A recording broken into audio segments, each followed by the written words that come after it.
Hey guys, Ben Kelly here. Thanks so much for joining me as I relaunch the podcast in video form, especially any OGs from the original pod. Today we have a great guest for you in world-renowned Brazilian UFO researcher Marco Leal, who is famous for helping to create the blockbuster film Moment of Contact about the Varginha UFO crash. If you are following any of the UFP testimony in front of the Congress about the U.S. government having possession of crashed UFOs, this film is for you. And Marco Leal is one of the primary researchers who has spoken to hundreds of high-level witnesses about this alleged UFO crash back in 1996 and the subsequent recovery of alien bodies and craft, which ultimately made their way back to the U.S. for further study. Enjoy. So yeah, the world has gone UFO crazy recently, which I guess is great for yourself and people like us who are fascinated by the subject. Um, Yeah. Obviously, the work you have done ties in pretty perfectly with everything that's going on. I know Louis Elizondo even said to James that the timing couldn't be better for Moment of Contact. Um, in particular, obviously, you've got David Grush, who was, for those who haven't been watching this space, he's a former Air Force intelligence officer. He's well, quite a senior intelligence officer, decorated combat veteran, National Reconnaissance Office representative to the UAP task force. And obviously, for those who haven't been watching, he testified in front of Congress that, you know, it's hard to have missed this, but that they had recovered UFO craft and that these were, spirited away somewhere in the U.S. and there were potentially as many as 12 of them. So, as crazy as that may sound to a lot of people who aren't focused on this subject, Moment of Contact is the perfect key to the puzzle because it actually explains in such a compelling way with so much evidence, so much documentation, so much work has gone into it. I applaud yourself and James for the hard work that's gone into that. And that actually answers the question when people are going, well, hang on, where could this have come from? And Moment of Contact spells that out perfectly. Could you maybe? So I encourage anyone who hasn't seen it. Many people are watching this will have seen, it, and that's why they'll be interested to hear your further feedback about the film and the documentary. And I know you're working on other things, but could you maybe just give us a summary now for people who haven't seen that as to what Moment of Contact, the film, it's on Amazon Prime, what it's about, and a bit more about the Varginha incident, sort of summarized briefly, if possible. Oh, okay, Ben. Thanks. We had the Varginha case, right? The moment of contact, actually, it is about a sighting. Like the first of all, sighting of three girls who saw like a strange creature, and at the time they thought that it was a devil because they never heard the word ET or alien.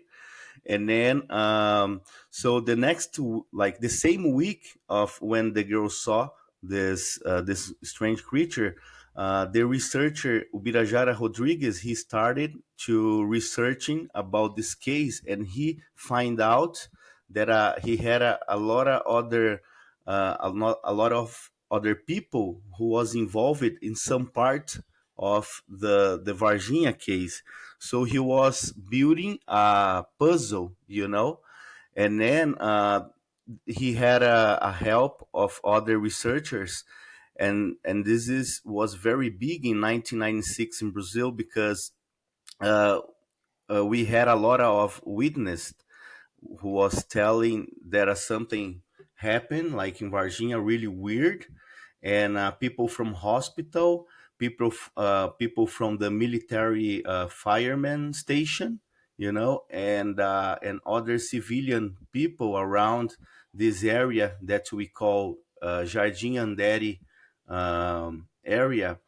That these strange creatures appears there, and the fireman station, they did the first capture in during like 10:30 in the morning of January 20th in 1996. So when this is happening in Brazil, everybody was talking about, and I was a little kid, so I got very impressive, like for this story. And then years later, I remember I went to Varginha in 2004 for the first time, and then I was keep going to Varginha every time, like a lot of years, like 2006, 7, 8, and I started to do a research, about to find a new witness from this Mm, case. And actually, I was I didn't believe too much in everything of Varginha, so that was my goal, to go there and see if was like true, and see if I could find more witness. And then in 2011, I met James Fox in a conference here in Brazil. So we became very good friends. And I remember that James, he didn't believe at all in the Varginha case that he heard, but when we had a chance to stay like 1 week together, and we had a chance to speak about the Varginha, and he thought that I was interested, and he decided to to come to Brazil in a year later to go to the first time to Varginha. So we started this research together in 2011. So James came to Brazil like I think 3 to 4 times, and I was in the field like this all years, like since 2011 into 2021, when we had a chance to record the moment of contact based on the witness testimony. So it was very hard to convince a lot of these people who was involved in some parts of the case. And I also had a help from other two friends that to call João Marcelo and Giordano Mazzucci, which was a partners. So we did this research also together in local, like in Varginha, and we could find a lot of more people who was involved. And of course, we didn't have all these people in the movie because um, like several witness, they didn't want to come on camera, they just told us like. And then that's was the like when we started to think about it, to shoot a documentary about it, and then James was very fascinated about the witness testimony. And then when he came here the last time, we had this chance to convince like the witness and someone like the military acts. When you see the in the documentary, he was very hard to come on camera, and mm, James was very good to convince him in a private conversation that we had it with him. And this military ex, he did the transportation of this creature, and he was from army, you know so based, just to tell just a little bit how was kind of everything mm. in a few words. No, Sorry. that's amazing. Yeah, I mean, there's just so much to this story. That's the thing that's incredible. There's so many small details, and every one of them makes you think, wow, this is real. Like I was the same. I saw James speaking somewhere else, and he was saying, I didn't believe this. It was years before I even paid it any attention whatsoever. And I think a Yeah. lot of people, when they first hear about this, it's essentially it's Brazil's Roswell, but it's happened in 1996. There are a lot. There are. You guys had so many witnesses. Some of them really senior military officers, you had senior medical doctors, you had so many. I mean, what was it, the first thing that, and in a nutshell, as you've kind of summarized there, there was a crash of a UFO in Brazil. Creatures were found in the town. It sounds absolutely astonishing. It sounds like, science fiction, but you guys have presented so many witnesses and so many small details which all point to this being a genuine event. And ultimately, without giving too much away, there was a military aircraft from the United States which came and took this artifact, this craft, and these bodies back to the U.S. So this ties in with everything that's been going on at a high level, and some of the mainstream news in the U.S. has been covering in terms of David Grush and the testimony in front of Congress. And if anyone's wondering, well, where would they get these? This is one example of how they're getting them. If you believe this case, obviously we would encourage the audience to watch, the film, because, as James also says, the evidence is presented very effectively there.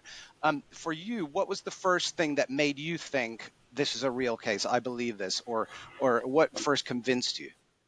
Well, actually, I always believe it in the girls, like in the testimony of the girls. But when I started to go, like, to do the investigation to try to find, because I used to go to Varginha and talk to people, because Varginha, like, is a small city. So, like, when you talk with somebody, like, this person knows another person who probably was, oh, I heard this guy, he was involved, like, in the hospital, and I think you should go to talk to him. And then I remember when I started to go and put in my puzzle together, and when I saw the eye, like, in the, like, I saw the people was telling the truth. Like, the I remember the radiologist that appears in the documentary. I think he was the guy who, at the time in 2012, when I met him for the first time, when he told me the things that the strange activity of the army inside of the hospital, and the procedure that he did. He didn't see any the body, but every like like this procedure that he did was very strange, like with two militaries, with, like, the uniform, army uniform, and another two militaries with a police officers uniform, and then they came with this box, and then they asked him to do this, take the X-rays Hmm. from this body, but they didn't open The body bag. he, yeah, the body bag, exactly. And then I when I spoke with him in the regional hospital, I started, I think, to believe more that something happened. So this is give me more, uh, like, how do I say, encouraged. Like, sorry about my English. Credibility. Yeah, it gave the story more credibility in your eyes. You started to think this is incontrovertible. And I think, Yes. yeah, and I think anyone who looks at this case, the more that you start off incredulous, you start off as a non-believer, but as you can't help but, as you see every piece of evidence and even the small things. I mean, so let's start a little bit from the beginning. So I think the first event in the chronology of this story is that there were some people locally near Varginha, who, I think, farmers, if I'm not mistaken, who saw some lights in the sky. And then Yeah. there was a crash. So there was a gentleman who you guys took a long time to find, Carlo de Souza, I believe is his name. Tell us a little bit about this gentleman and what he saw and how you found him, because I think that's really incredible footage in the film where he's looking for the crash site, and he begins to break down in tears when it's a while before he finds it. And because obviously it's been many years, and eventually he gets close, and he actually breaks down in tears. And I think part of that was just, and it was, they were genuine tears, and anyone who watches it, I defy anyone to say that he was acting, because it was genuine, and people can tell that. um, but I think part of that, my impression was that he just has had all this doubt and all this criticism and all this, people making fun of him over the years. And I think that weight was on him, and this was his chance to say, "Look, I did see something here." And when he couldn't find it, he was worried and stressed, and he felt the pressure of the doubt. And then finally, he finds the exact spot, and he breaks down in tears. And that's a very poignant, one of the most poignant moments in a documentary filmmaking, I believe. Incredible work by you guys. Just maybe I'll let you go from there, but it's really an Yes. incredible scene. Oh, that's, yeah. Okay. So when we find Carlos de Souza, in what this is was, I think, in 2018 again, because Carlos de Souza, he was driving in January 13th of 1996, right in the morning. He went to go to a meeting of ultralight people who does ultralights, fly ultralights. And then I remember that his testimony was basically that he was in Fernão Dias Freeway, which is kind of uh, in the same area as that you can go to Varginha. And he was passed by this freeway and he saw like a strange cigar shaped object in the sky with like a white smoke coming outside. And then when he saw that, he thought that was a small airplane with some problem, or and then when he saw this small object was falling. And then he I remember he told us that he did the return it, and he went to another like way, another that could connect him in a field. And this field is it is the Myolini farm. It's Hmm. not, it is like a private, but everybody can pass by this area, right? Hmm. And then when he arrived at this big field, he saw like a lot of pieces of like metal, like very um Thin and light, I believe. yeah, very light and thin, and then he's, oh my god, what is that? So he got it in his hand one. And that's what a lot of people make fun of him and doesn't believe in him, because he he told like the researcher that it was like a Roswell, looks like a Roswell piece, because when he smashed and he opened his hand, the piece was like, he just, how do I say, like he Reformed came. to its original shape.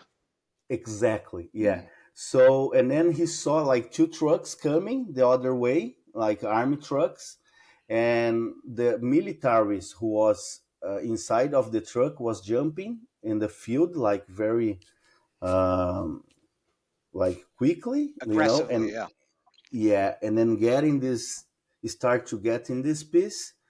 And then, but he told us he never thought that it was a UFO. He thought that it was an accident. And then this military, he came with a gun like to him and say, hey, what are you doing here? And then took the pieces of his hand and say, get out of here. This is means like the Brazilian um, this is the Brazilian, what do you call National security, probably something yes, like that. national Yeah. security. Sorry, yeah, national security. And he was, no, but we need help the people who is there, because he told us that the biggest piece of the object was further, in this Mhm. field, so he couldn't see. And other thing that he told us before the military came, like a little before, he smelled it. I smell like ammonia, and Mhm. was burning his eye, like he couldn't, like it was very very strong. And then the militaries came. And then when this military guy was like, get out of here, and he was like, no, we need to help, let's go help the people. And then say no, and then he pointed the gun, so get out of here. So Carlos left. And then he never spoke anymore about it, the the case. And he did only one interview. Was in January 13 of 1996. So after he went out of this field, he told us that he stopped it in a gas station because he was kind of nervous. And when he went to the bathroom and get some coffee, and then when he came out of the gas station in the parking lot, he saw like one car, like who arrived, a black car, and with two men with a black suit, was a taller man's. And then he told the guy, one guy of the two came to him, say, hey, are you Carlos de Souza? You live in the street like, and they knew like some information about where he lived and the name of his daughter, or like, and then his what, how do Mm. guys know that? What's going on? And and then the guy said, oh, you, what you saw, like, you just saw, never tell anyone because this is a national security or something like that. They Yeah. told him, you have to be quiet. And then he told that these guys went back to the car and they leave. And then I remember he told he was very scared and he went back to his house, which was like 4 hours, 4 hours and a half from the Myolini farm, this area. And then when he arrived in his house and he told his wife about it, his wife told him like, oh, I think it's better you never tell anything, just be quiet, Hmm. And then when was in January 13th. So in January 20th, we had the sighting of the girls, and then where the researchers started all this investigation, and then a lot of media in Brazil was cover, Hmm. and then I think Carlos, he saw like all the things that a researcher was discovering, and he was like, and then was in October.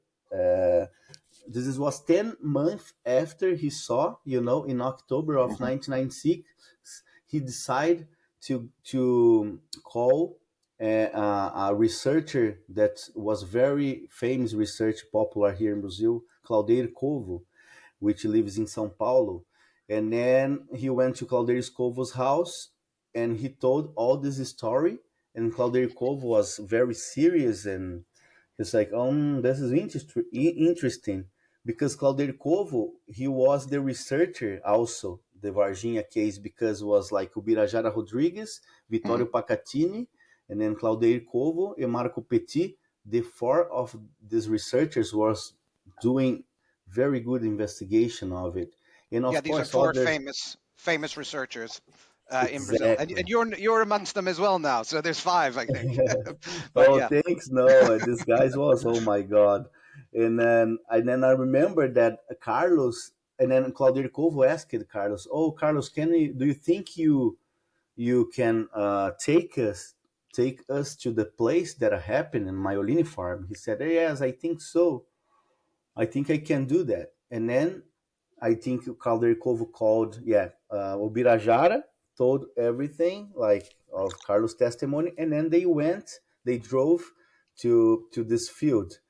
And then when they arrived, like I remember the four of the researchers actually had more than 20 UFO researchers at the time was happening, and then they said to Birajara, "Oh, do you think like we can go to the field and bring all these researchers so we can take a look at the local, the place, and then see if you can find something, In the So and local then area where the crash happened. Yeah.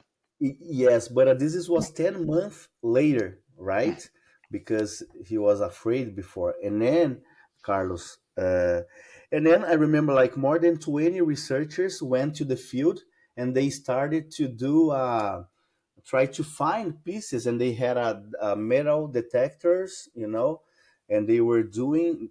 We have some pictures in the internet Mhm. of this these Mhm. days, and then they couldn't find anything, but they thought that was really strange because the earth of the field was kind of smashed, like, and then they found it like a print, like of like in the earth, in the grass, looks like a um big tractor or something was there, like. Which And maybe that took the earth, for example, Ye- took the topsoil and brought it somewhere, or something like that, perhaps. yeah, or they were like doing this to see if they couldn't Mhm. find, Mhm.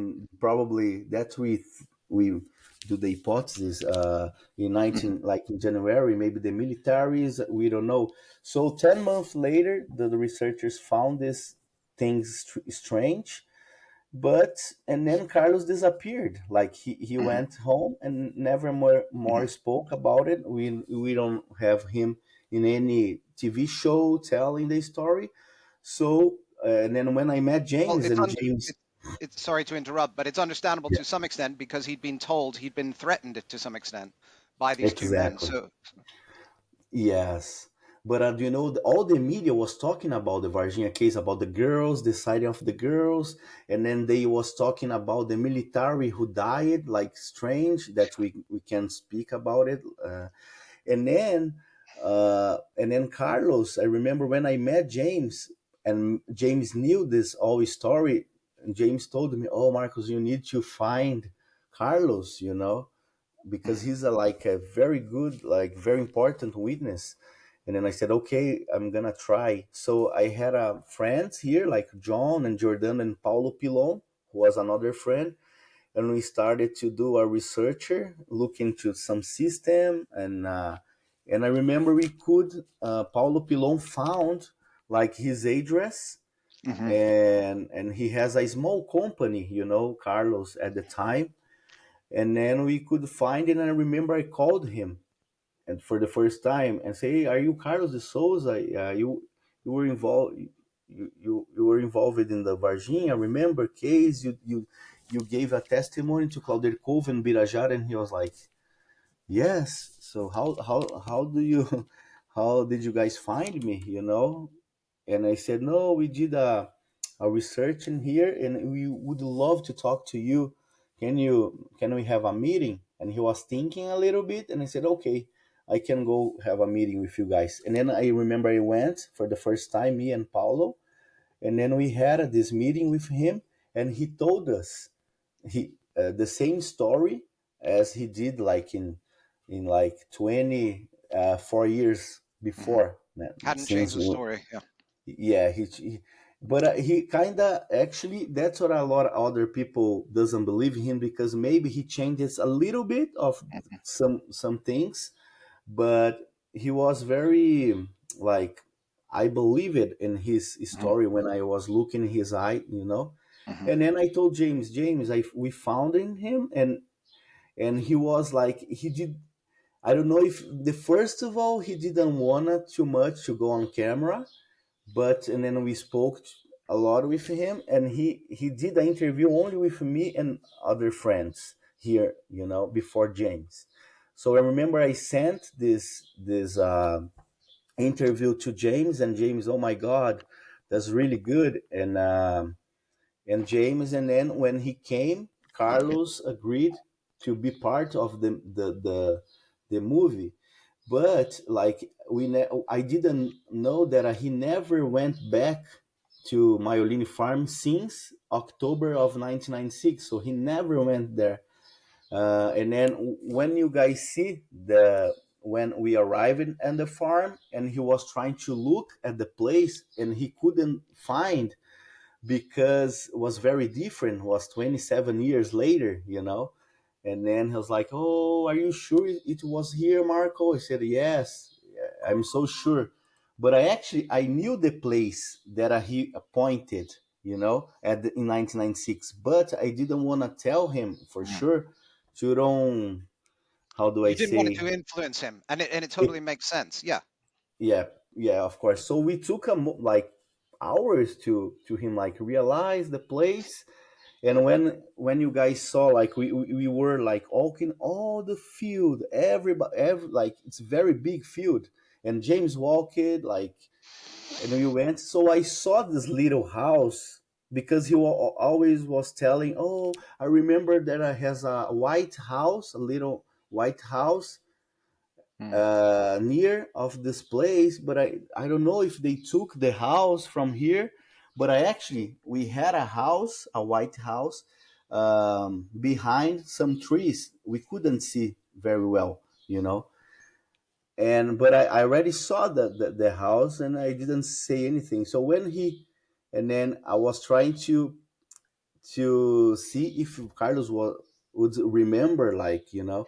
And then I remember James was like, we were tired because we had a many hours in the field, like was very hot, you know. And then I remember James came, oh, there's a house down there. I said, yes, there's a house, like, you know, behind the trees. And then when we came down, and then Carlos saw, and then he did this. We couldn't. I didn't expect it that his action, you know. He's Hmm. like, it was here, here, here, and then he started to run, and then we followed him, and then everything makes the sense, you know. And then he found, and he got emotion because the thing, I think he was emotional. He cried a little bit is one thing, because when I met him for the first time in 2018, he told me 15 days before the meeting, he was in a family meeting, and then they bring the story in the family, and had some cousin, I don't know, who was like make fun of him. Oh, you're a liar. You like you saw like alien, blah, blah, like was make fun of him, and he got very like pissed off. He was very sad also. And then I think he said to the people there, I'm one day I'm gonna prove that this is true, you know. And then he got upset, and he left the family meeting. So he was very upset. So 15 days later we met, like. And then I think when in 2021, when he went to the field for again, you know, for the second third time that he went there, and he, I think everything came in his head, and he said, oh my god, now maybe I can have a chance, like, to show people that I'm not telling, you know, like, I'm not liar. And then also he was living the moment there, you know. That's what we felt at. And the camera man, David West, he's very professional. He does Hmm. Hollywood movies, you know. And he told us, I never saw like if he's acting, he's a very good, he deserves a Oscar, because I never saw like he told us, I remember, David told us, I recorded with like Mel Gibson, like all the famous actors, and they didn't act perfectly like Carlos at the time, you know. So for Dave, um, Carlos' testimony is more impressive because he lived there, and felt he felt this, you know.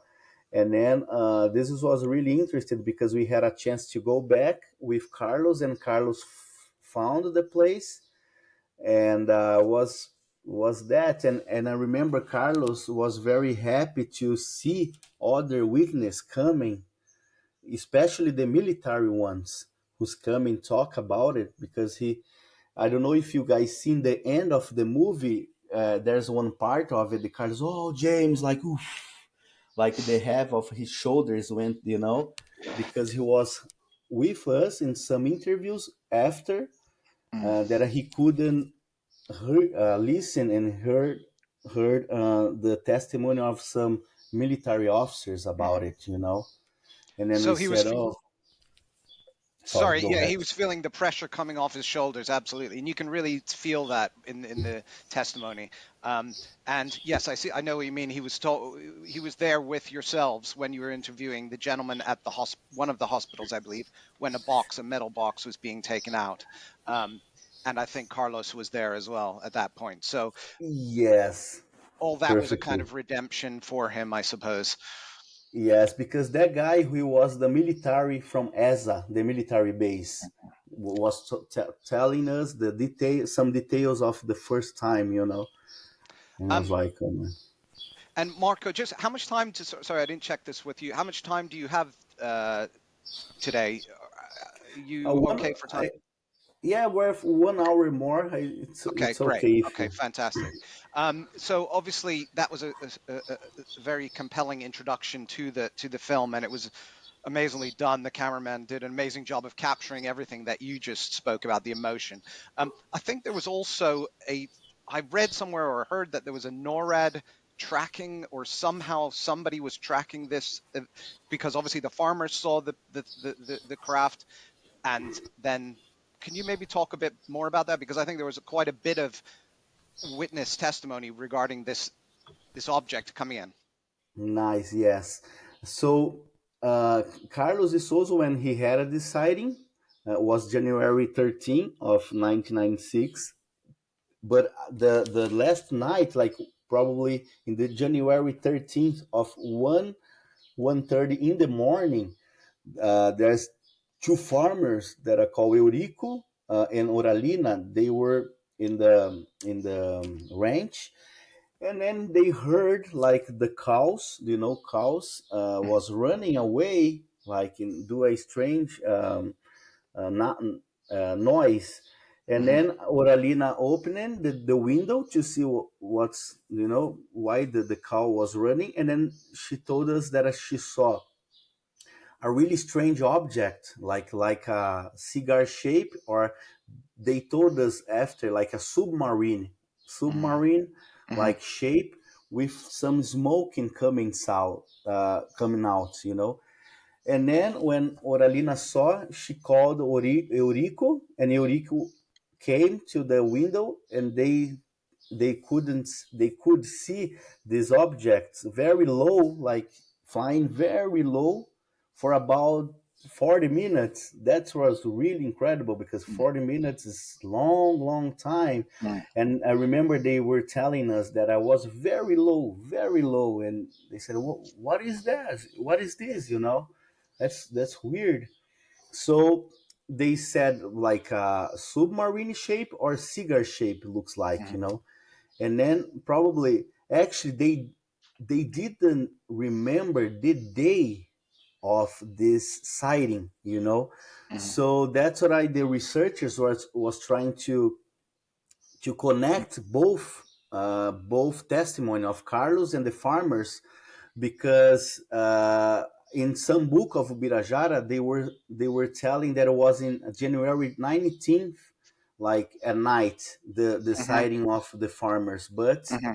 we believe that was maybe 1 week before, as Mm-hmm. when Carlos uh, connect this testimony with them, because they saw the same strange object. And also there's another truck driver who uh, didn't come to the movie, and he Mm-hmm. saw the same thing, and he sent us like a message. Oh, I remember that. I don't remember the date, but I remember that it was January, and I saw this strange object. I was in the same freeway as Carlos, so we have this another eyewitness too who saw the same object that the farmers and Carlos saw. So when the researchers start to put in the puzzle together, um, and some information came to media, a controller, a tower controller. How do you guys say of Air traffic air control. traffic? Yeah. Exactly, air traffic controller from Air Force Brazilian. He gave the information to Pacatini and Marco Petit in a conversation that the we didn't have at the time air of defense, but was an institution, looks like a air of defense of Brazil. And then um, and then he told Marco Piccini Pacatini that NORAD was um, was like a Monitoring. checking, Yeah. yeah, monitoring all the area. And then they called our governors and some institution. They say, oh, there's a strange activity in the area of UFOs, because was atypical, like was very like a lot of sightings of UFOs at the time. And then also they was monitoring. And then our Air Force at the time, we called the UFO like officially, like Tráfico Hotel, like the brigadier. He did like a form to the pilots when they see a UFO or something strange. When they land, they had to write on this form what they saw, everything. So they called tráfego hotel traffic, hotel Okay. traffic, you know. The air And traffic then controller did that, did you say? yeah, no, this is what the brigadier he creates this form in back to the 80s. I see. Yeah. So when this traffic controller told Marco Pettino and Vittorio Pacatini, he had the information that the NORAD called Mm, our institution and was telling, oh guys, like we had a lot of UFOs on the area, so pay attention there, you know. hmm But that is really strange still, really strange because he reported this same air controller reported a sighting of a captain of Air Force around Varginha. We had this city we call Formigas and had this huge river that it is in Furnas.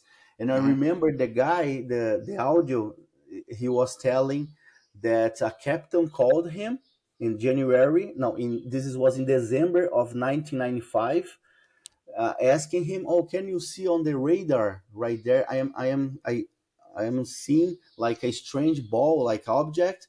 He come into the water and and he gets out of the water very fast, no noise. Can you guys check on the radar?" And then he was in the tower, and he was trying to look into the radar, so he couldn't see, you know. No, I am not seeing anything here. But the captain, he was in the place, he was looking eye contact, you know. He hmm didn't, he saw. And then that's what I was the source of this information of the NORAD, because this guy was from Air Force, and he knew some information that the Americans was telling us about it, like this strange activity in the skies. And then this was in December of 1995. And then hmm January, we had hmm this crash, Wow. you know. And then everything started like that. That's why they say about the NORAD. The hmm information came from this traffic controller who, like, of course, he hid it. We hid his name, and you know, hmm Sure. the researchers at the time, you know. But And then so yeah. sorry. Sorry, no, go ahead. No, I was telling just that we can connect Carlos Mhm. with the trucker driver and the farmers, you know? Yeah, because obviously we get to these creatures that end up wandering around the town, and there's very credible and convincing testimony and evidence for that happening.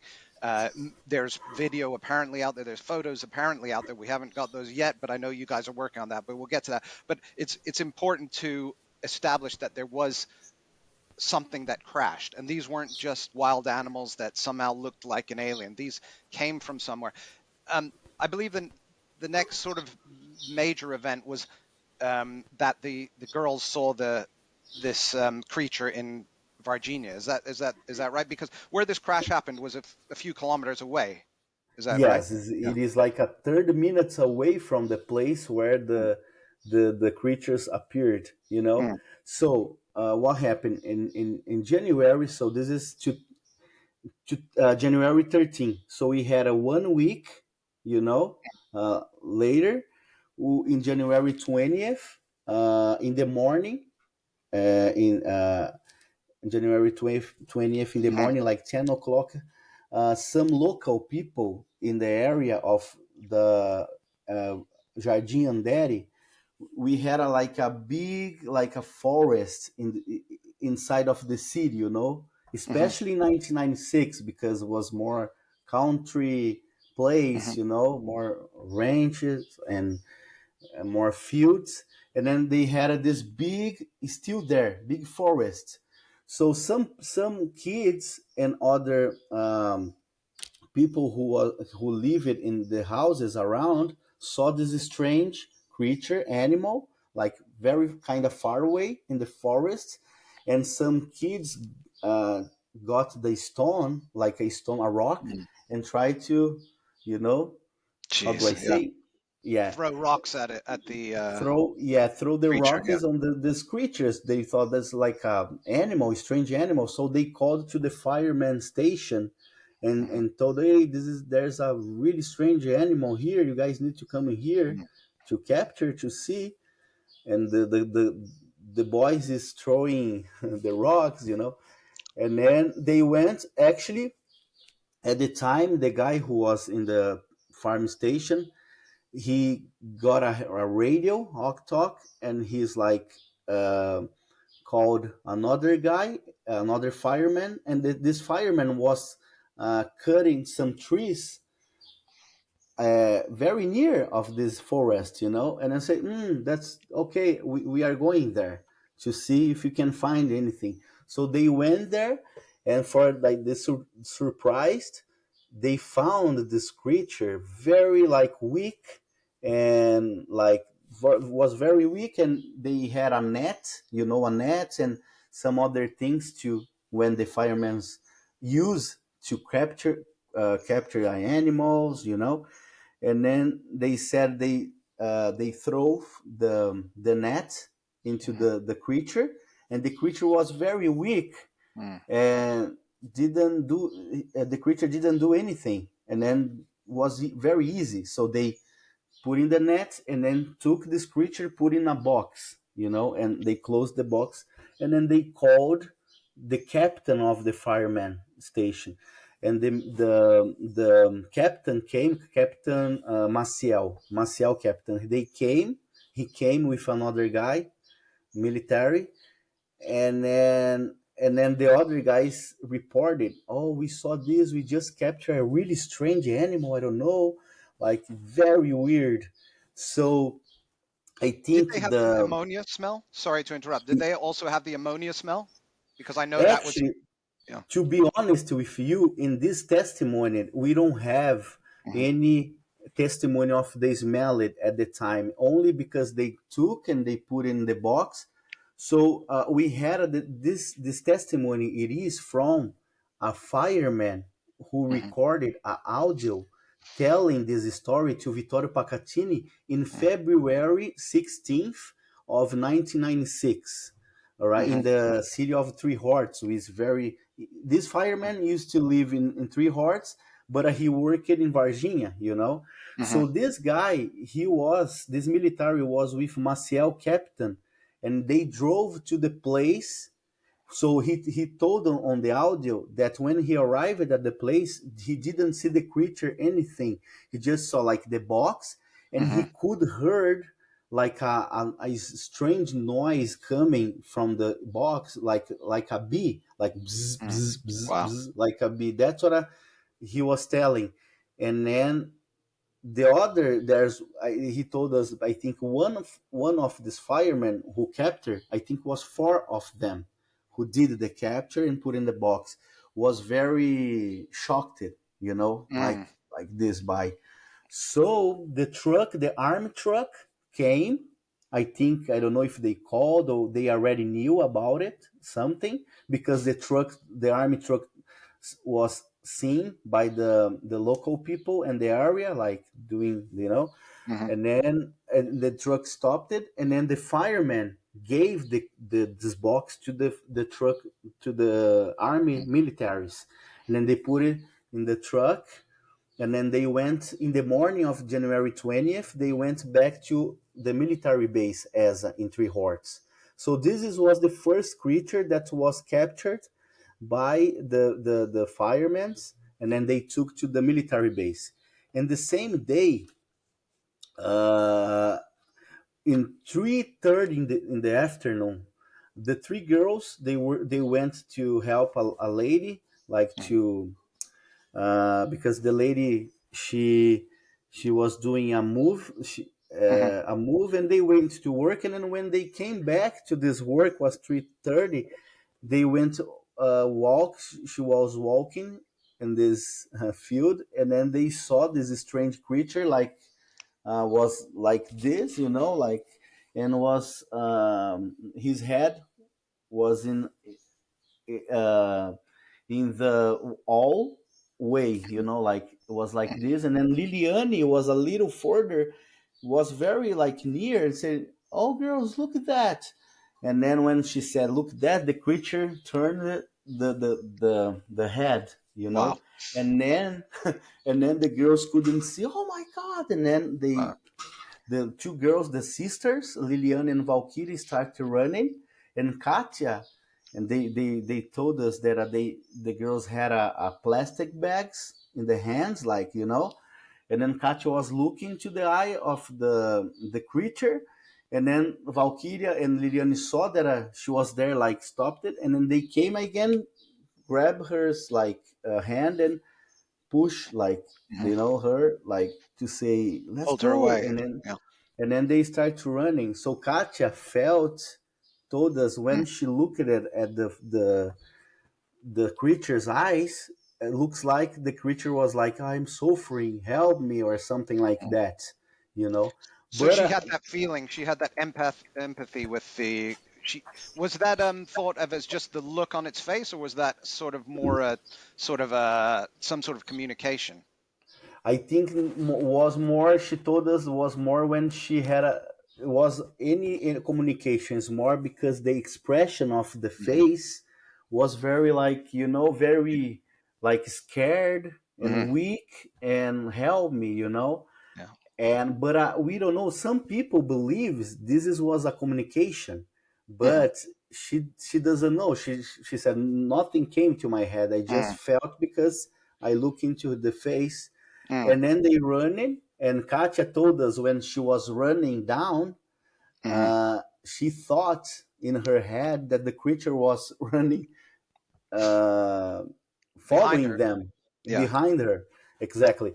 But no, and then this was 3:30 in the morning, in the afternoon, Hmm. and then when they arrived in the street of the sister's house, the mother Luisa was there already because she felt, she told us like a mother, I had a sensitive, I don't know, like I felt something wrong was happening, and I was in the street asking to the neighbors if they saw the girls. Hmm. So the girls turned the street, and Valkyrie was crying so bad, and Liliane like also, and then, "Oh, we saw the devil, mom, we saw the devil, my god." I say, "What?" And then they were like Valkyria, 14 years old, Liliane 16 years old, and Katia Xavier was like 21 years old at the time, and she was the responsible for the sisters. Hmm. And Luisa said, what is this, like devil?" And then said, "No, if they appears to you, this devil is gonna appear to me. Katya, let's go Hmm. back to the field right now. I wanna see that." And Katya, "No, no, I'm not going. No, you need to go because you were responsible. I wanna see it." So okay, so they went, they got a ride and they went back. So when Luisa came out to the car, went to the field. She couldn't see any creature, anything, but she could felt the strange smell of ammonia or something looks like ammonia, And then she said, "Oh my God, this smell is so bad." And she saw like a footprint. She could see a footprint in the earth and the grass, between grass and earth, very near, like of the wall, But she couldn't say too much because they smell. So Hmm. she went back to the car. This is probably was 4 o'clock of January, 4 o'clock afternoon of January 20th. Hmm. So the same day, around 6 p.m., 6:30 p.m., there's this two police officers. Actually, we knew that we had more police officers and other militaries was doing a search there, like with cars. So when Marco Lixerezi, the soldier, Marco Lixerizi, and with Cabo Eric Lopes, they were, was a corporal military. They turned a street and they saw this strange creature crossing the the car, and then I don't know how Marco Cherizi got out, and he captured like this strange creature because it was very weak too, very easy. and put it in the back of the car, and then they took to the hospital. And then was the operation that they were involved. And then they got this strange creature, drove to the hospital.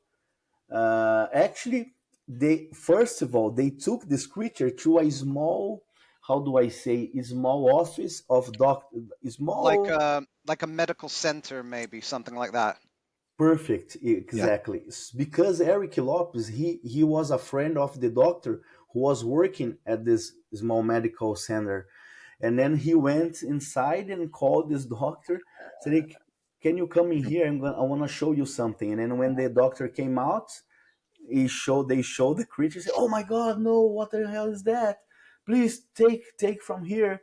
Go to the hospital, or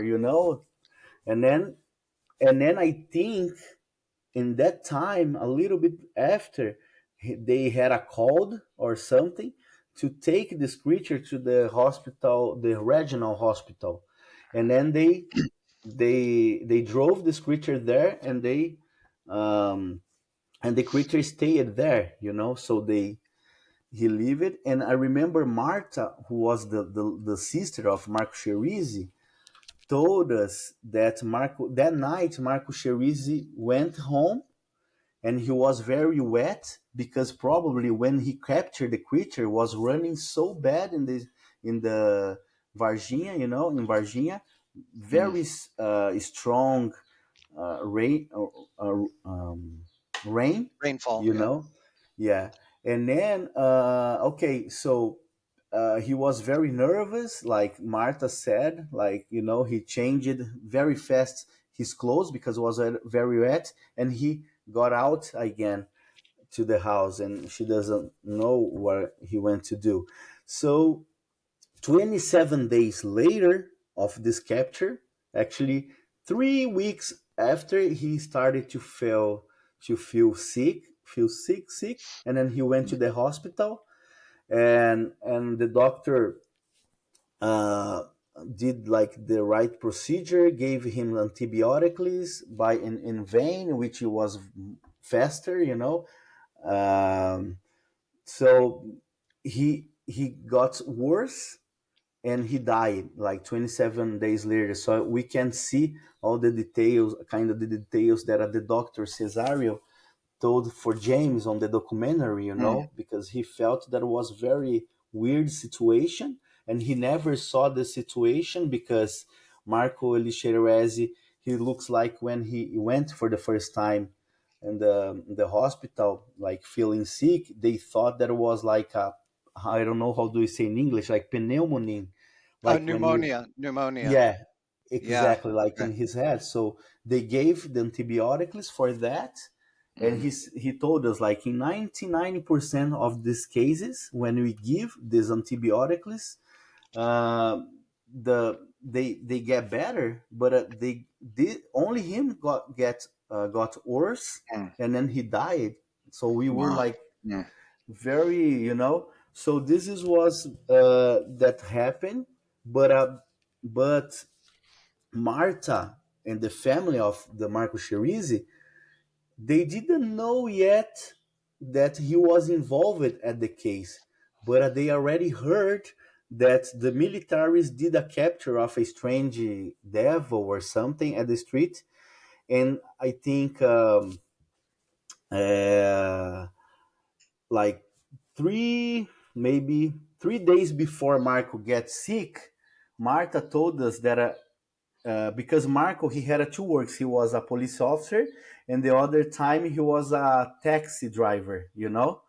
And then she told us that she went to talk to him, like for Mm. other things. And she asked, "Oh, Marco, do you know anything about some strange creature that was captured?" And he was like, was very serious, and he said, "I just can tell you that this is gonna be a lot of more things to say or something like that. Like it is an expression here, And then Mm. she was, oh, okay. So 3 days after this conversation, he started to get sick, and then he died. So they didn't know already that he was involved. So 1 year later, uh, Pacatini and Ubirajara, They knew that he was involved because they got these informations, and they went to the house of Marta's house and Marco Licherez's mother, and they told with very hard to tell, the story. But oh, do you believe if we say that your brother was there? And then after Marta started like to connect a lot of things, because like in 1 year of his death, she was trying to get his death certificate, you know, and they were like always, oh, come back later. We don't have here right now. Oh, now we need a 652 reais to give you. So she didn't have that money. Said, come on, Hmm. it's my right, Yeah. and then they never gave her. And what she thought that was weird, that in the same day as Marco Cherise died, the other doctors, and they said, oh, I think we don't need, I think like we don't, you guys don't do the funeral, just go and buried him, right? Like, and then they fight it a little bit with the doctors, the sister. No, come on, we need to have a funeral. Come on. And then they had this funeral very quickly. And then, so she was kind of think something weird was going on, But after 1 year, when Ubirajara and Pacatini had this information, and then told the family, I think she connected other Hmm. things that she knew, and she went to talk with other militaries who was a friend of Marco Cherise, long time, and then some of it came to her and said, oh, okay, this is was true, unfortunately, but the authority, the captain, like the high position, they can't coming out The senior to the officer. public and say, oh, yeah, that was a creature, strange creature, and so they were cover up. And she understood kind of. So after 1 year, they had the meeting of 1 year of the case, like the researchers, and they called Marta to tell the public, like because had a lot of media, to tell the story. Oh, my the certificate of death of my brother never came to my hands. I want to see. And she was like telling, these things, and she already believed that Mark was involved in the capture. So that was weird, because 1 day after, like 2 days after this this kind of interview with her saying that she didn't get the that certificate. 2 days later, they called her. Oh, come on, pick up the. You can get it here. And then she went. She got it, the certificate, and she said they gave her without the second page or something like Hmm. that.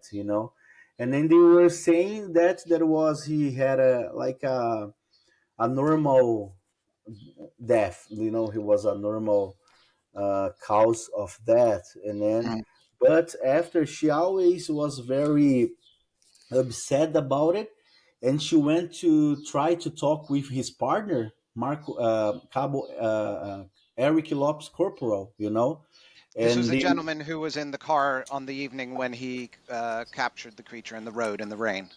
He was driving the perfect. car. Yeah. Yes, but he never talk about it, and she was like, because you was there.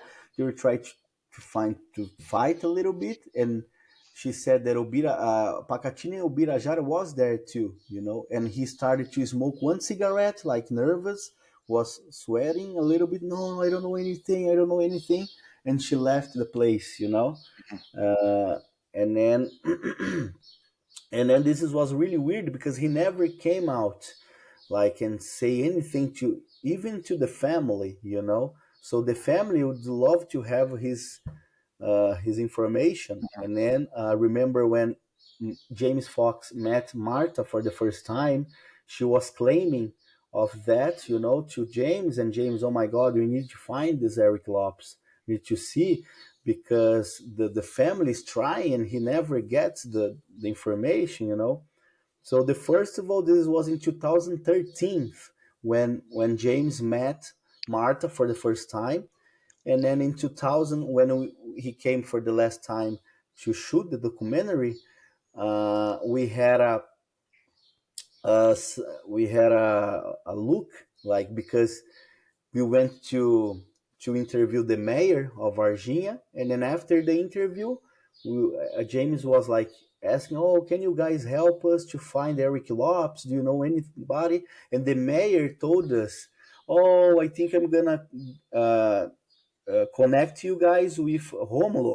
Romulo was the lawyer, and actually he was a politician in the city too.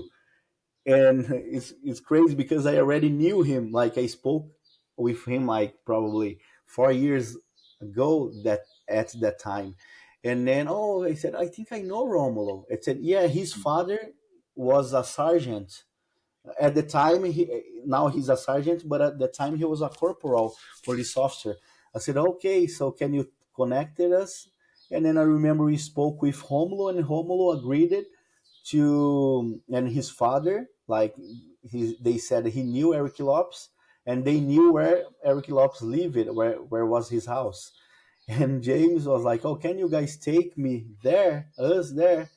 But already I remember I told James, I said, James, I don't think we should go there, because I heard when when like people ask him about this case, he's get very nervous, he's changed. He said, oh, but I need to go, you know, look at this family, they need the answers, but I want to go there. I said, oh, okay. But I said to him, but I'm going there with you, but I'm not gonna get out of the car, you know, So because you probably knew he that he know could. me. You knew he could be dangerous. Yeah, and then I remember James told me, what's the worst thing you think he can do with us? I said, I don't know, maybe shoot or something, you know. And James, I think he didn't believe too much at the time, but he was very courage. He James is incredible.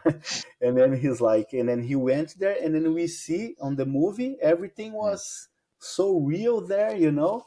And then he threatened everybody that for 3 times, that if the, the Threatened, yeah. Mm. yeah, the crew didn't get out of the his property, he would shoot everybody, you know, for 3 times. And James told us that he could see in his eyes and his face, even if he didn't understand any word, but he could see the expression of his face changed so bad. And the weird thing was, when we arrived to his house, Romulo went first and called, like, Eric. And then when he came out to the window, he said, oh, there's some Americans here, would like to talk to you. We never said alien anything. And then Eric said, if they want to talk about alien ET, it's better you guys get out of here, because Mm. you guys gonna get in trouble. You know, Could that was could the you see the first. could you see the gun? Did he have it out the window or No, no, no? but his hand was kind of Yeah. right here. We speculated maybe he had Mm. something right Yeah. there. So, and then actually also was very weird, because Romulo was with Mm. his little son. You can see their little kid, you know, was Oh, with the jeez. crew there, and the Mm. guys were stranded like everybody, and was Mm. very weird. So James didn't wasn't understand everything, because the translator, she didn't, I think she was nervous at the time too, was very hard, you know, because in the beginning, Eric told the crew right there that he wasn't Eric, and then after Oh, he said that he was he Eric. admitted. Yeah, you know, and Okay. then Mm. but I knew it because years ago of that, I went to speak with Eric Uslop's wife, Hmm. and she got very nervous with me and say, oh, you guys are lying, like, you are putting my husband in this situation, this has never happened. And then she told us that he was very nervous when talking about it. So, and I knew from other people too, you know, and then so Mm. that's what I told James. But James, he did his job. He went there like a Mm, journalist, mhm. and then after that, I remember James asking, "Are you sure? Like he threatened to shoot us?" I said, "Yes, we can hear like the sound guy was kind of far away, but we could hear But heard you his." were smart. You waited in the car. Yeah, because before we used to talk about this incident in the Mm. media, and probably he knew me. Probably I don't know if he said, "Oh my God, look at this guy." He's probably I don't know. I thought in my head, if he's seen me, probably he's gonna be more like more like You might be the mad. one he tries to shoot first. Yeah. Yeah, Um, probably that's what I felt. I don't the know. the other point that was interesting about that in the film was that when the Marco Sceresi was in the hospital, the doctor said he was telling them everything because he didn't care about national security at that point. He was Yeah, dying, so he told them. The implication was that he told them exactly what happened, and that they had captured this creature. They were driving it wherever, I guess, to Essa with Eric yeah. Lopes, and he made everything clear because he wanted to save his life. He wanted them to be able to help him. Exactly, but this was another thing new, Mm, because every time when the people asked the doctor said that Marco never told him about mm, anything. So at the point, in the moment of the interview, I couldn't believe he was telling. Oh, he was yeah. like he was worrying. I think Mm, his head. Oh my God! I think and he tried mm, to fix. Like mm. there were no, his sister told me, but it was Right. Marco who told him about it, for sure, because I'm dying Mm, here. Of course, I'm gonna tell the doctor, mm, whatever, if it's national mm. security, you know. And I mean obviously, it gets more interesting, but one of the points that really, there's so many little facts in the film and so many pieces of evidence and so many little things that you think, that's strange. That everything points to it being genuine, even though you kind of obviously a story like this stretches credulity. The other Mhm. point that really convinced me, I think, was when you yourself and James went to see the family, and they had ordered some pizza, and these guys were totally genuine, and they were, I think he was a Yeah. doctor, I can't remember, and they were didn't want to talk, and you had everything on film, and they basically, you got them to disguise their identity. But talk a bit about that bit, because that part was really convincing. You can't imagine a family who've just been approached at their house in this small neighborhood would connive together to lie about something like this. Yes, It was just very exactly, convincing. Ben. Yeah. Was very convincing because I never had the opportunity to be with the family at the time, Mm, and the family, when we saw, because you guys see behind the back, right, the interview, but we mm, could see his express mm, their expression and eyes.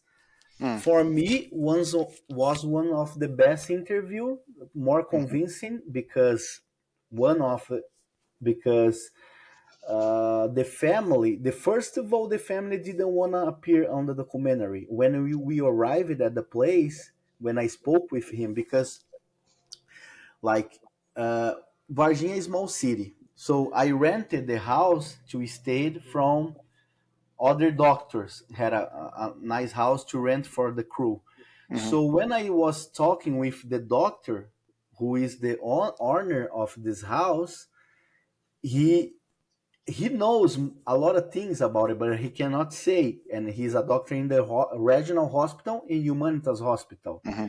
So he has more information. We know This that was he the has same it. guy. This was the same guy who was talking with his family. Did you say it's the same No, guy? no, no. Okay. This guy, just to explain how we find out the family, Mm, and so this owner, this doctor who owns the house, he told me, "Oh, I think you should talk with the husband of mhm, my sister, because they had a really incredible sighting in January of 1996."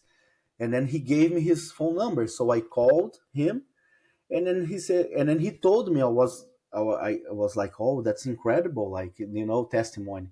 And then I asked it, oh, can we are here with American crew, we are shooting a documentary, can we go there to you participated of it? And then I think he didn't understand too much. He said, "Oh yes, you guys can come here tomorrow." Okay. So I remember we went to the house, and Dave was filming everything. And then when we arrived, I think the sir he thought that we went there to speak only. mm, To He mm, told us, like, but and then when I said, "Oh, can you record you saying the testimony?" mm, Say, "No, no, I don't want to do that. Please, no, no." And then somehow James, and we convincing the family to come, and then I'll say, "Oh, we can film back of your heads." And then I'll say, like, they were very nice. Okay, I'm gonna tell you guys. mm. And then when he came, and then he was telling that he ordered a pizza. Here in Brazil, it's very normal when you order pizza very late at the time. Sometimes it's 10 o'clock, 11 I like that. p.m. We can call pizza and they can come. And the motor boy, the guy from the Mm, motorcycle, came and then called, like, knocked the door. And when he went to get his pizza, like, or his order, he he looks at the motorcycle guy, and he was looking like very weird, like very strange expression, looking the sky. And then when he looked it up, he saw this huge, like, incredible object, was kind of low, because he said if he could get a rock, like, very, mm. like, he could maybe, you know, uh, Hit it. throw a Yeah. rock, yeah, hit it on the object. So he, oh my god! And then when he got the order, the motorcycle, like, runs like, he went, Mm. was very scared. And then Oh, so when that was he, the motor. Sorry, that was the boy who was on the motorbike that yeah, said that. exactly. Oh, because you didn't That's, have him in the film, though. no, we don't have him the film, because this Mm. was in January of I 1996. see. Yeah. And the sir, the family, of course, they didn't know who was the boy who was there, Mm. But that's and amazing though, because they then corroborate that testimony. exactly. And then Mm. when they came to the garage of the house where we interviewed them, and then the wife and the daughter who appears in the documentary at the time was a little kid, kind Yeah. of, I think 12 years old. And Mm. then they came out, and then they started to see the same object, Mm. and he couldn't believe. He's like, he said, Mm. they said they stayed 15 minutes, and Mm. this object flying was doing like this with no Mm. noise, something in the median of the UFO. It was a classic disc. And Mm. then he said that Sphere in the was, middle. yeah, and no noise, and looks like was like searching Mm. for something there. That's what And they felt.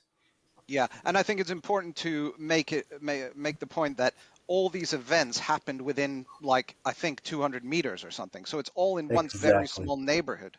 So where the Marco Shiresi and Eric Lopes collected the creature in the road in the rain, that's just there. Where the girls saw the creature that's right there, and where the family saw the thing doing the search pattern, obviously Great. seemingly looking for their lost friend.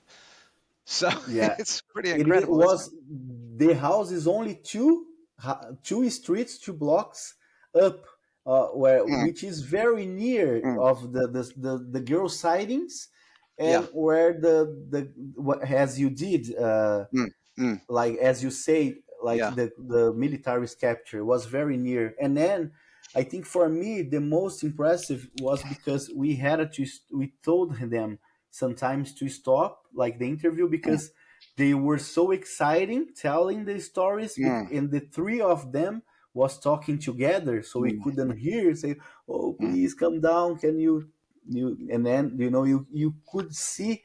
And mm, the thing that was really weird, that we thought after deciding, and mm, people knew, like, the neighborhoods, like, I think mm, after 3 weeks or 1 month, Americans came to his house mm, to ask about what they saw, and they had a conversation in his living room. And then when they went, when they leave, like he said to the mm, sir, "Oh, you please never tell anyone that mm, we were here." But they don't know who was these Americans. They thought that mm, it was a reporter or something. But they say never tell anything about that we came here. mm, That's what he says in the end of the testimony. So that was really compelling because uh, a lot, like other neighborhoods, other peoples also described like a sighting of UFO and around all these neighborhoods, and then we connect with the family too. So it's incredible because for us, we thought for sure they were trying to looking mm. for his friends, Yeah. you know. And I know we're running a little bit low on time. So, I mean, the story goes on that obviously they get the two creatures. So they got the one that Marcus Shirazi found and one that the fireman found. They drive them to the military base. There was allegedly a film made, and various witnesses say that, and you have a witness in the film as well. You call him Military X. Obviously, he wants to be Yes. anonymous, and he was leading the team who went to Varginha and in the morning, I guess, and collected the animal or the creature, and then drove it to the hospital. And he goes through all those details in the film, which is amazing. Yeah, actually, he military X, he participated to get the creature from the Humanitas hospital because he didn't know like the mission. He was in a mission, but the his captain didn't say to them what Mm, was. They just say, "Let's go to Varginha," and then they were like doing a circles, driving circles, and then they said stop in a market, and they stopped to a market, get something to eat, and then they were in three trucks, army trucks, and then this military X, he was in the one truck, and the S2 that we call um, is a military from intelligence of army. Is mhm, a intelligence of army. They don't use uniform and they use mhm, no vehicle like army vehicle. And then they called to military X, so follow me right now. And then he was following this car, and then he said that he passed by the regional hospital, and then he went to the Humanitas hospital. So, and then when he arrived at the gate, the guy said, "Oh, now you get go inside with the truck." So he said he back up with the mm, truck, and then when he parked at the inside of the hospital, in the back of the hospital, he saw like a fireman's car there, and the cops, the police officers' cars was there, and a lot of militaries and doctors. And he said that when he get out of the truck, he was waiting there outside. He didn't know what was going on.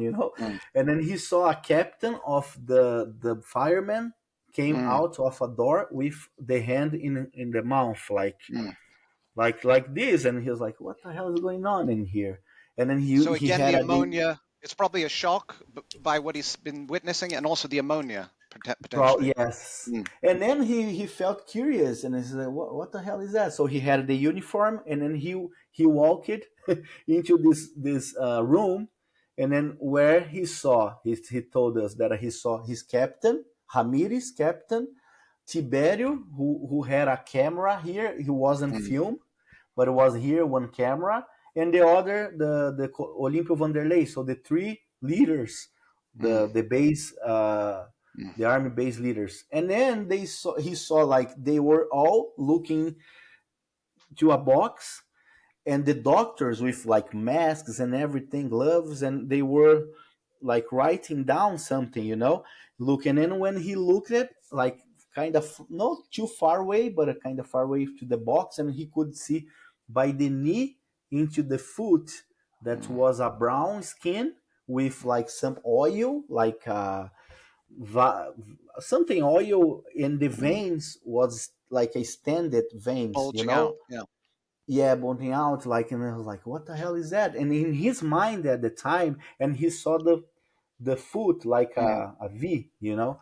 Mm-hmm. And then in his head, he thought that it was a animal burned or a man who was Mm-hmm. burned, and he didn't know. Mm-hmm. So when the captain saw him in the room, he said, "What the hell are you doing here? I told you guys wait outside."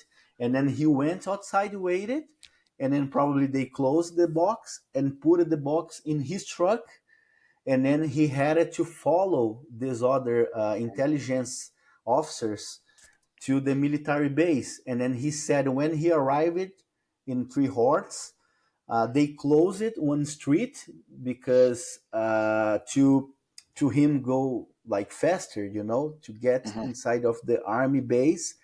And then this is what will happen. And then when he arrived there, the other captain was waiting for him like in the garage where they park these trucks.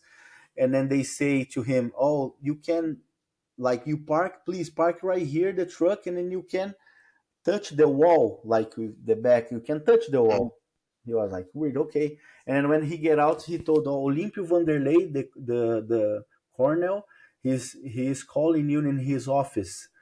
And then he went there. And then when he arrived at the office, he had the Olympio Vanderlei, the coroner, and other high officers. And the Olympio looked at it to Military X, which was corporal at the time, and Mm-hmm. he said, "Hey, what did you see?" And they say, "Oh, I don't know, Colonel. For me, I saw like a strange animal burned, or an animal, or a man." And they said, "No, this is not an animal. This is not a guy. This is a paranormal, like he could say like a kind of alien Paranormal, or supernatural, or paranormal, paranormal. Yeah. supernatural thing. So if this is coming out, like if you guys say something out of this If alls, out of like this if you room, yeah, yeah of outside if of you this room. guys outside thinks, yeah, if you guys say something outside of this room, you guys gonna get in trouble. And he believed it because he didn't have too much he wasn't friendly with the colonel, military, Mm-hmm. like. And then but he didn't believe it. He told us he didn't believe at all that was an alien or something supernatural. I think he told us that he thought that they were doing something, telling him a liar, like they were lying.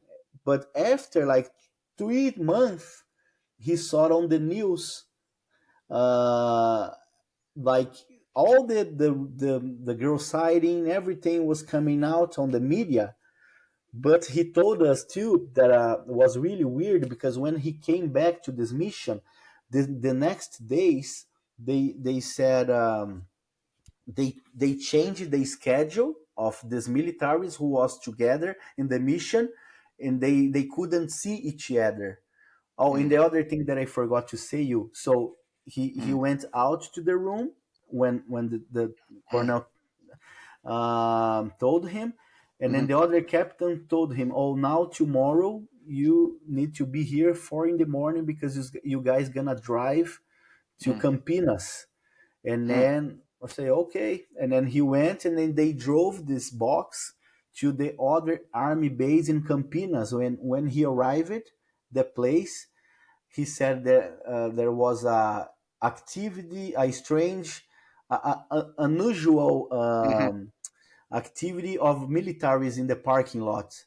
And then he parked, and then the captain already was there and said, "Okay, now you guys can go to the army base, like you guys can sleep or do whatever you guys want."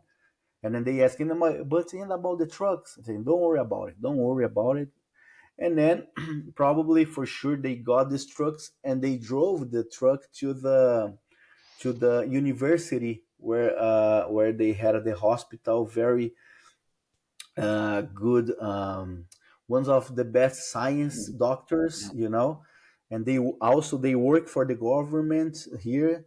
And then that's what I think they did, all the procedures. They maybe took some part of the skin of the creature, and they had all the analysis. and then we knew about it that 12 sergeant high position from the capital came to Campinas, and they gave an excuse like say, oh, we came here to see the new computers who that came from other place, but they stayed also 12 hours without notice, but they Mm-hmm. was there in the inside of the university. And then also we have more testimonies Mm-hmm. of other militaries who's saying that strange activity at this university and the Mm. medical place. Wow. And yes, and then military X. So what happened is, after when he knew it and he believed it, that was alien, because when he saw on the news and he connected everything and he couldn't believe. So he said that all the time in the base area after these days, they were the other military was doing a monitoring of him and the Monitoring, other, yeah. Mm. yeah, guys. And they were afraid because one, when they came, like when they went like to his house in his day off, somebody was following him all the time. So they decide, like military X decided to recording what he knew Mm-hmm. in May 4th of 1996, to the Vittorio Pacatini and Marco Pitti recorded the Mm-hmm. first testimony of him. Mm-hmm. But they did a deal. They say, Military X said, oh, if something happened with me or my family, please, you guys go to the media and put in my testimony on the media. So if nothing happened, please don't do anything. So he trusted the researchers at the time, and was kind of to help him actually, if Mm. something happened with him, because they say the military said that inside of the army base they could be like punched, everything, or maybe he was afraid to die actually because Mm. he had this information. So he gave this information to the researchers, and then he encouraged other militaries to come and record it in 1996 what they knew. And there's this one who was more afraid. He saw the whole creature in the hospital, and And he felt and smelled it. just quickly, because I know we're running out of time. Could you tell me what he looked like? What did they? Because we haven't touched on that. What did the creature's face look like in the whole body? Yeah, yeah. So this military said there was a big eyes, red big eyes, and the head was bigger than our head, Mm. and had a Wow. tree. How do I say horn? I don't know, like here. Protrusions or horns? Yeah. Yeah, procedure. Yeah, right Protrusions. here. Yeah. Yeah, and he had like a very bad smell, and no, like the mouth was very very small, and Mm. he couldn't see ears too, Mm. Mm-hmm. So how he saw because this creature was there in right there in the truck, Mm-hmm. and then some doctor came very fast and opening, and with like a instrumental thing, get something in his mouth, the creature's Mm. mouth, and pull out. And he told us there was very thick. He didn't know what was it, but looks like a black, looks like a reptile, because in the end it Reptile. has this, yeah, A and fork then tongue, like a like snake. fork, exactly like a Yeah. snake. Wow. And then when he thought and then went back to his mouth, like, Wow. and this military saw that and they said, oh my God, this smell is so bad. So he recorded this testimony in 1996. We tried so bad to convince this other military to come to speak with Mm. James, but he's so afraid. He said, I never, please don't call me anymore.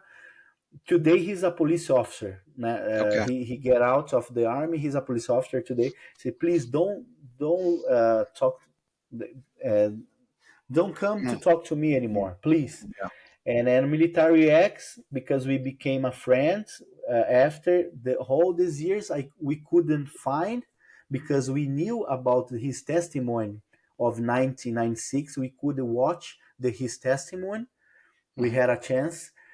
But I was curious to see, actually, I would love to meet with Military X to know if he's gonna say the same thing that he said in the mm, first testimony. To be mm, if he was wrong, mm, to believe more in him. mm, And then I remember we had a so hard time to find. So we found him, his address. So the first calling, he was very afraid. Who are you? How did you get my phone? And like mm, he was keeping asking questions. So we keep in touch for the 8 months, keep mhm, in touch by phone. And then I had the opportunity to meet with him the first time and in Campinas, because now he's not a military anymore and he works for another company, and he was working in Campinas, which is around my city here, next near to 1 hour and a half driving. And I remember John Marcelo was speaking with him, told him, "Oh, Marco can go right now and talk to you. I know you are working, but you're gonna have a dinner, a lunch, a dinner mhm, time, and then can you talk to him, please, please?" And then he agreed it. So I went there to speak with him. So was when I saw him for the first time.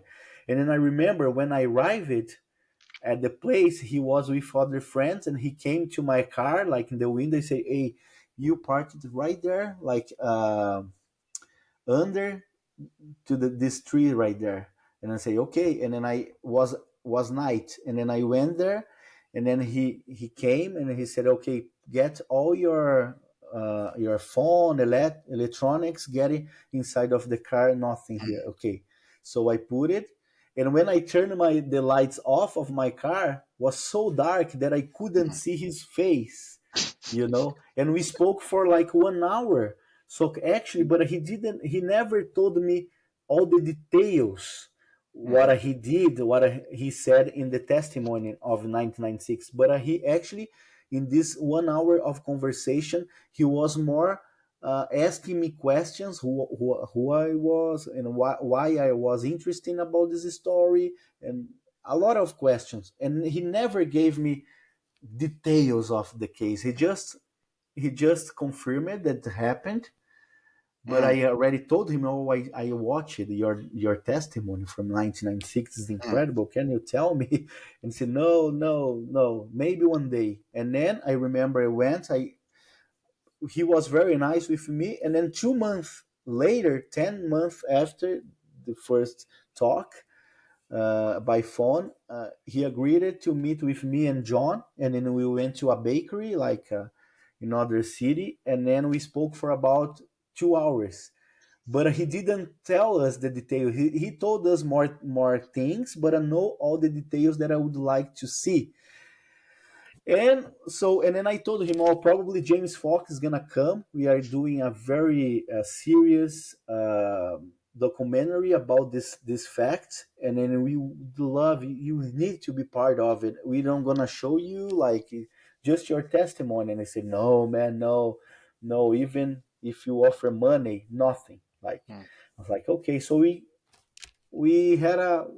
was a friend, so he didn't want it. So mm, when James came and we were shooting in the Varginha, and I told James about him. "Oh, James, there's this guy. He was a very good witness, a military, mm, but he doesn't want to come, even if you offer money, like nothing." And then he said, "Oh, please tell him if we had a chance to just to make a conversation."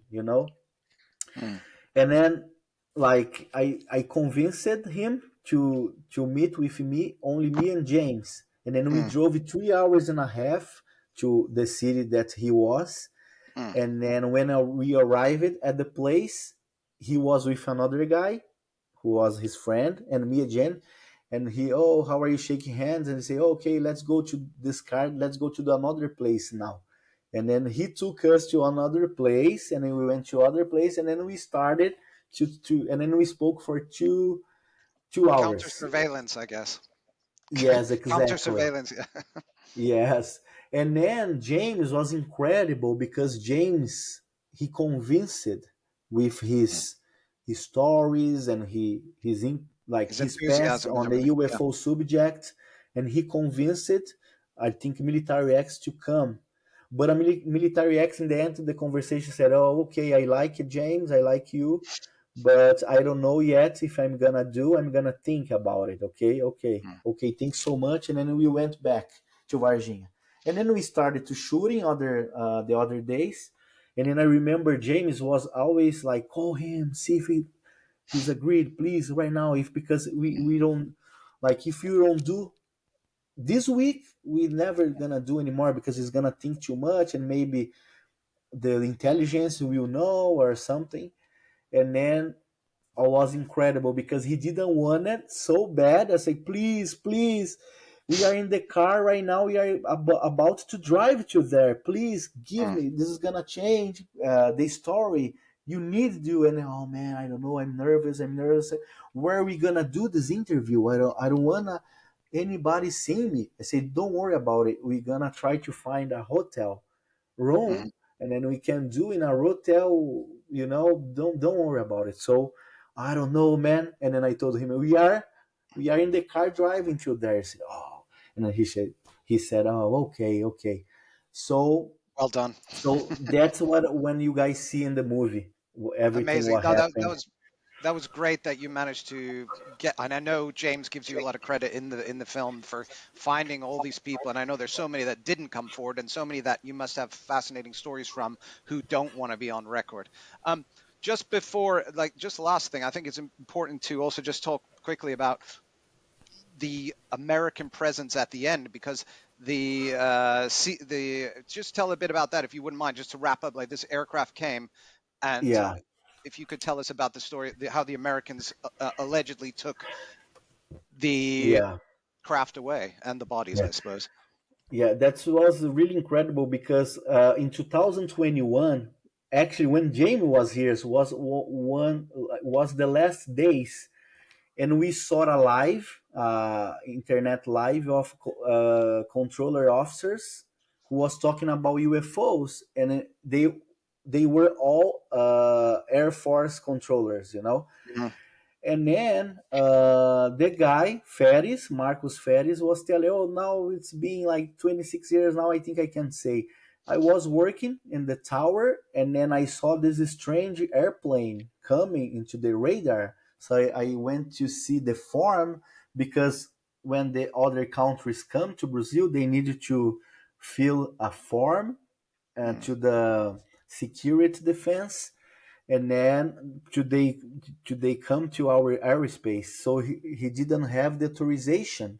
mm, And then he was like, oh my god, I need to call the air of defense. And then when he got the phone to call the air of defense, his boss, I think it was a captain or a colonel, he came to the room, say, oh, Ferris, wait, there's our airplane, USAF airplane, who's is coming right now.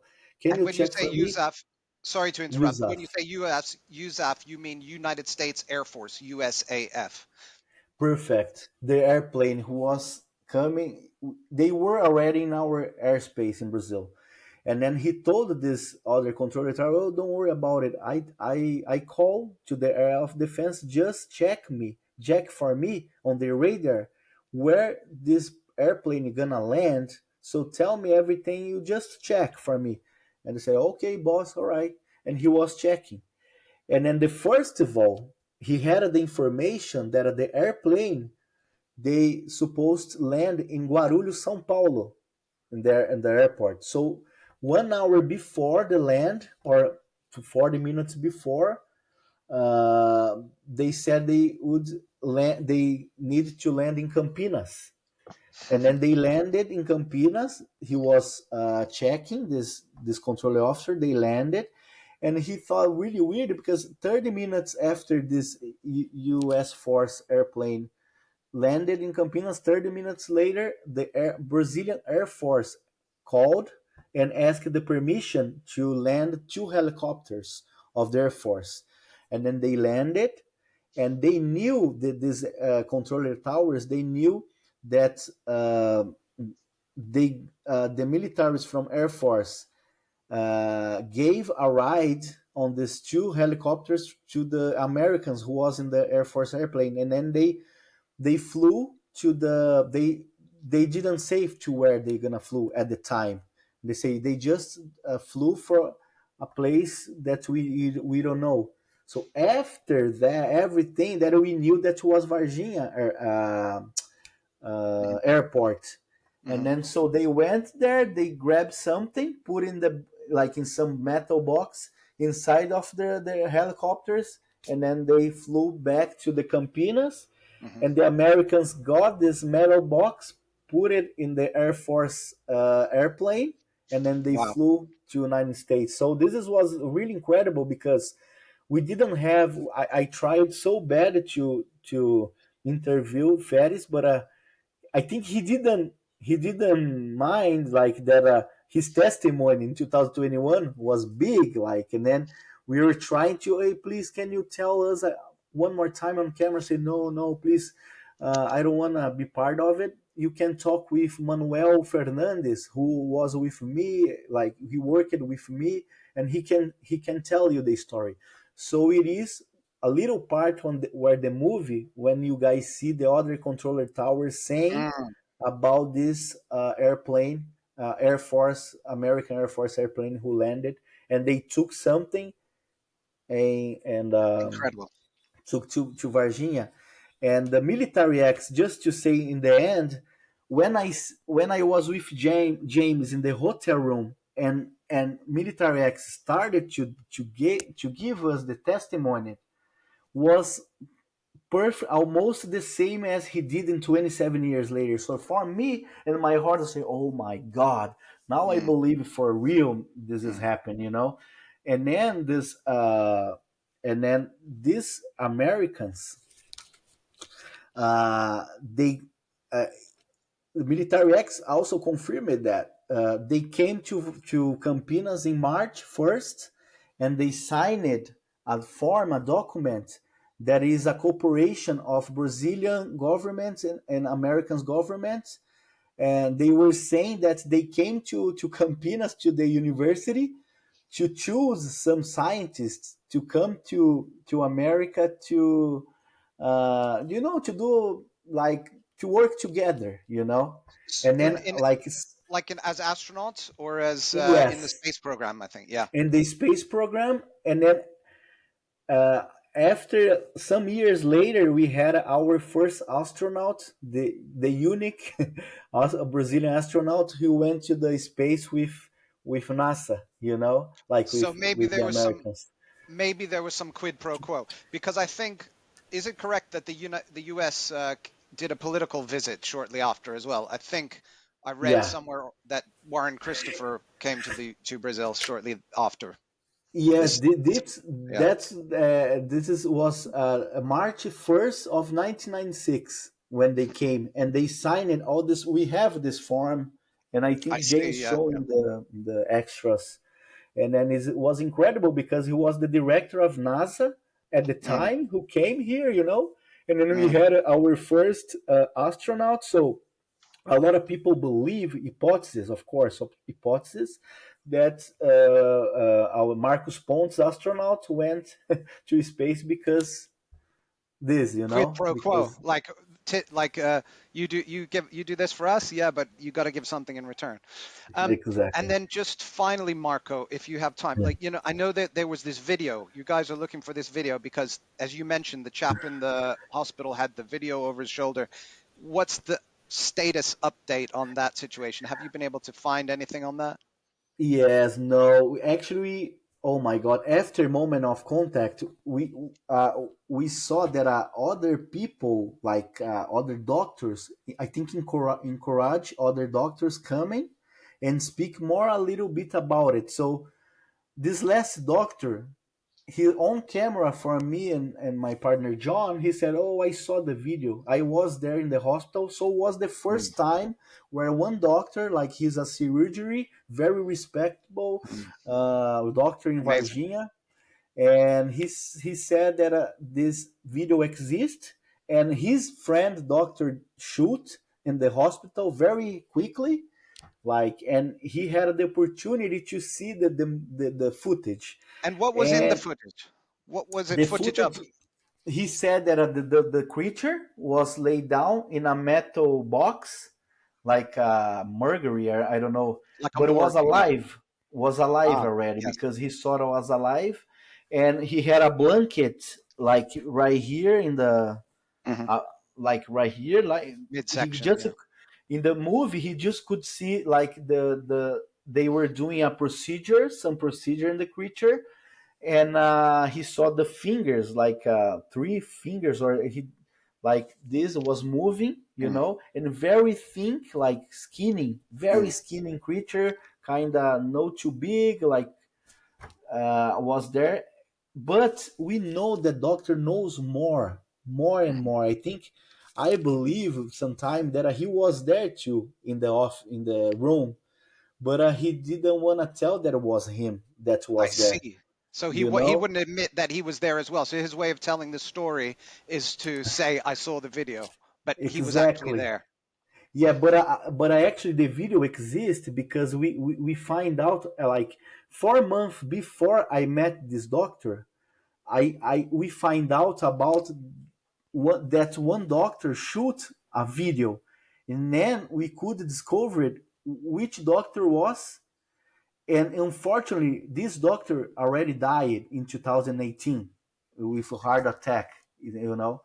And then I found his wife, and I went to speak with wife, and then his wife said, "No, this is bullshit. This has never happened. Like he just said to me that he saw the strange activity of the army in the hospital, but no, he didn't shoot any video." And then I was offering like a lot of money of it, like for the video, because. And then we told her like, if you wanna offer to a poor kids like institution here in Varginha, like you're gonna help the world with this footage, and also you can do a good thing for the kids. And then she said, "Oh, I'm sorry. If I had it, I would give to you guys, but I don't have it." Okay, so I went to go. I got frustrated, and then Mm, 4 months later, I met with this Italo, Doctor Italo, who I did the interview. Everybody can see on my channel. We already put it subtitles.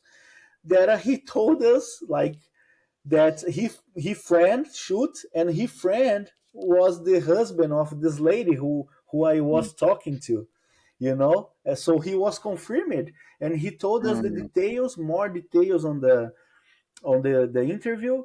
And then also he told her, no, she has the movie. Yeah, she has, mm. but she's saying that she doesn't have. She has Wow. it because she they used to show us in his room, like Mm. in his living room in his house. When So she she was had there, it.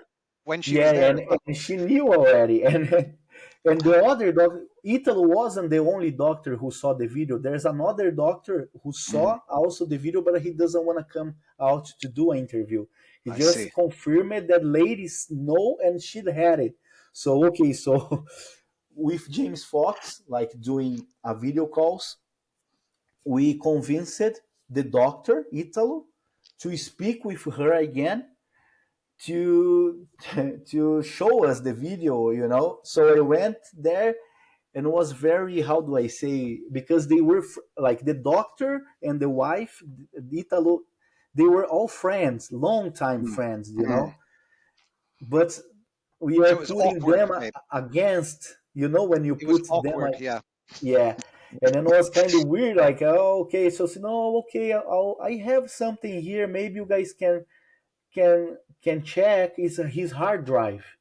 And then she gave me, actually, it's right here, the hard drive. And we looked it into, was broke, and then we Mm, fixed it, and then we got all the files, but we didn't see mm. any video. We just found two videos of UFOs that he liked the subject, I think, you know. We don't know how, why he liked it, because Mm. we suppose that he knows a lot of things Yeah. about, because he shoot it. But the doctor said for sure, the both doctors said for sure she had it, but I don't know why, something they don't want to give to you right now or something. So we are, this is the most near that we got from the real footage. And also Mm, we know that the army has all the footage, but I think this is mm, gonna be impossible ever to get all this. If we mm. can get, it is from the civilian who did Yeah. in the hospital. Because I heard about one other person who had a video of someone trying to give it water or something like that, or give it some fruit or something. I don't know if you heard Yeah, about that. yeah. Um, This is was Vittorio Pacatinis, the researcher. He told us that in 2012, a military officer who was his friend, because Vittorio Pacatini, his family used to live in the whole life in Three Horts City, where is the military base. And Vittorio Pacatini's father was a popular doctor in Three Horts. So he already knew a lot of military people there, and people respected his father. And then this military in 2012 invited him to go to show him something, and then he went there, and then he said that he saw like a video of I think 36 seconds that was showing the creature there was alive, and they were trying to give like a water and I mm, think a piece of apple or something like that. And that's what Vittorio Pacatini witnessed. And wow. he but wasn't official, you know. He Hmm. said he never gonna his friend said please never tell my name, anything, you know. So I think this guy had a copy, and we knew that some militaries had the copy of this the other footage. Mm, Probably is not the same footage as the doctor mhm, has, you know, and the doctor saw. I think it's the mm. other footage from the militaries, you I know. see. Okay. Well, Marco, we could obviously talk about this for hours and hours forever. I mean, there's so many other points Yes. to touch on, but I know obviously I'll let you go. Thank you so much for taking the time today. Really appreciate it. This story is fascinating, and congrats on the film Moment of Contact, which everyone should check out. You did an absolutely amazing job. I know James mentioned that you were, absolutely pivotal to the process of the film, the making of the film. So thank you so much, Marco. Is there where can people see your work? Where can they catch you on YouTube or wherever? Oh, nice. Thanks a lot, Ben. I have my channel, YouTube channel, which calls Marco Leal Hmm. UFO. I think it's easier to Hmm. find. And then I Great. have all my work, interviews of Varginha, a lot of interviews there. Like it's not like Hmm. like it's not professional, but it's right there. And then all the other researchers is there. And then also my Instagram, it's a Leo Marco Aurelio. Leo Marco Aurelio. You guys can reach me out there. And I wanna thank you, and first of all, also thank James Fox to trust in our research, and Hmm. he's like my brother. I love James so much because we became so much closer, you know, and he's incredible. I think without him we could never do this, you know, by ourselves. Hmm. Like, and James is unbelievable. Hmm. And also I want to thank you because and say to your audience, I'm sorry about my language. My is not good, It's like brilliant. it's like not fluent, but I'm It you is know. fluent. It's way better than my Portuguese, anyway. Put it that way. But no, honestly, you speak amazingly. Very articulate, very eloquent. So thank you. Oh, thank you guys, and we can talk another time, and you That would know be it's gonna amazing. be. As things update, we'd love to have you back, Marco. So thank you so much. Thanks so much for watching, guys. Please do me a favor and leave a positive review and 5 stars. Check out upcoming episodes with longevity Dr. Atom Bataina and Indian wildlife savior Afsar Hussain. Have a good one.